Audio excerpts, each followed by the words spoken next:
ഒരു ഭർത്താവ് വന്നിട്ട് പരസ്യമായിട്ട് പത്രപ്രസ്താവന നടത്തിയില്ലേ, എന്റെയും ഭാര്യയുടെയും പ്രശ്നങ്ങൾ പരിഹരിക്കാൻ എന്ന വ്യാജേന രാഹുൽ മാങ്കൂട്ടം എന്ന് പറയുന്ന MLA വന്നു. എന്നിട്ട് ഞങ്ങൾക്കിടയിലുള്ള പ്രശ്നങ്ങളെ സോൾവ് ചെയ്യാൻ എന്ന രീതിയിൽ വന്നിട്ട് എന്റെ ഭാര്യയുമായിട്ട് റിലേഷൻ ഉണ്ടാക്കിയെന്ന് പറഞ്ഞ ഒരു ഭർത്താവുള്ള നാട് നമ്മുടെ കേരളമാണ്. അതും പറയുന്നത് ഒരു MLA-ക്കെതിരെയാണ്.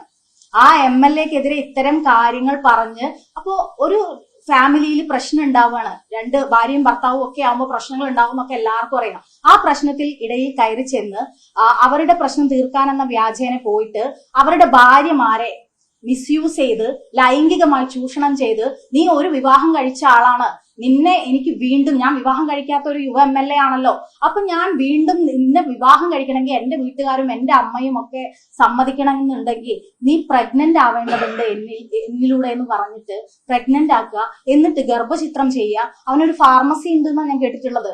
ആ ഫാർമസിയുടെ ഭാഗമായിട്ട് മെഡിസിൻ ഒക്കെ കിട്ടാൻ വളരെ എളുപ്പമായിരിക്കും. അത്തരം മെഡിസിൻ ഇതുപോലെയുള്ള ആളുകൾക്ക് എത്തിച്ചു കൊടുത്ത് ഗർഭചിത്രം ചെയ്യുക എന്നൊക്കെ ചെയ്തിട്ടുള്ള ഒരു പീഡകനെയാണ് നിങ്ങൾ ഇന്നലെ മുഴുവൻ കേട്ടത്.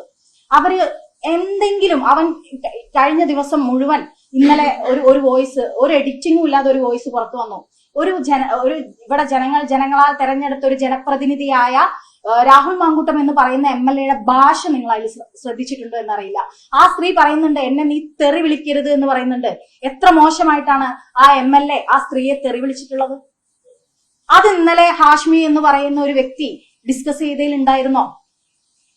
നിന്നെ കൊല്ലാൻ എനിക്ക് എത്ര സമയം വേണമെന്ന് ഒരു മനുഷ്യൻ അദ്ദേഹത്തിന്റെ അധികാരം ഉപയോഗിച്ച് പറയുമ്പോ അതിനെതിരെ പ്രതികരിക്കാൻ ഉത്തരവാദിത്വ ബോധമുള്ള ഒരു സ്ത്രീയാണ് ഞാൻ.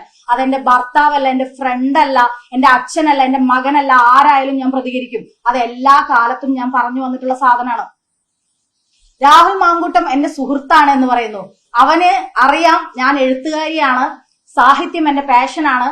അതുകൊണ്ട് നിരന്തരം ഇങ്ങോട്ട് ആവശ്യപ്പെടുകയായിരുന്നു ലിറ്ററേച്ചർ ഫെസ്റ്റ് നടത്തണമെന്ന്. നിലമ്പൂർ ഇലക്ഷനിൽ ഞാൻ KPCC സംസ്കാര സാഹിതിയുടെ ഭാരവാഹി ആയതുകൊണ്ട് തന്നെ എനിക്ക് അവിടെ പല കുടുംബ സംഗമങ്ങളിലും പോയി പ്രസംഗിക്കേണ്ടി വന്നിട്ടുണ്ട്. അത് എന്റെ ഡ്യൂട്ടി കൂടിയായിരുന്നു. അപ്പൊ അതിന്റെ ഭാഗം ഞാൻ കാർ എടുത്ത്, ഫറൂഖ് ചുങ്കത്താണ് എന്റെ വീട്, കാർ എടുത്തിട്ട് ഞാൻ നിലമ്പൂർ പോയിട്ട് എന്റെ കയ്യിൽ നിന്ന് പൈസ മുടക്കിയിട്ട് ഞാൻ അവിടെ പാർട്ടി ഇലക്ഷൻ ഫണ്ടോ അല്ലെങ്കിൽ ഏതെങ്കിലും കോൺഗ്രസിന്റെ ഫണ്ടോ ഉപയോഗിച്ചിട്ടല്ല. ഞാൻ കോൺഗ്രസ് എന്ന് പറയുന്ന പ്രസ്ഥാനത്തിൽ നിൽക്കുന്നത് ആ പ്രസ്ഥാനം മുന്നോട്ട് വരണം എന്നുള്ളത് കൊണ്ടാണ്. അപ്പൊ അതിന്റെ ഭാഗമായിട്ട് ഞാൻ പോയി പ്രസംഗിക്കുന്ന സമയത്ത്, ആ സമയത്ത് പോലും ലിറ്ററേച്ചർ ഫെസ്റ്റ് നടത്തണം എന്ന് പറഞ്ഞ്, എനിക്ക് കാണണമെന്ന് പറഞ്ഞ് എനിക്ക് മെസ്സേജ് അയച്ചിട്ടുള്ള ആളാണ് രാഹുൽ മാങ്കൂട്ടം.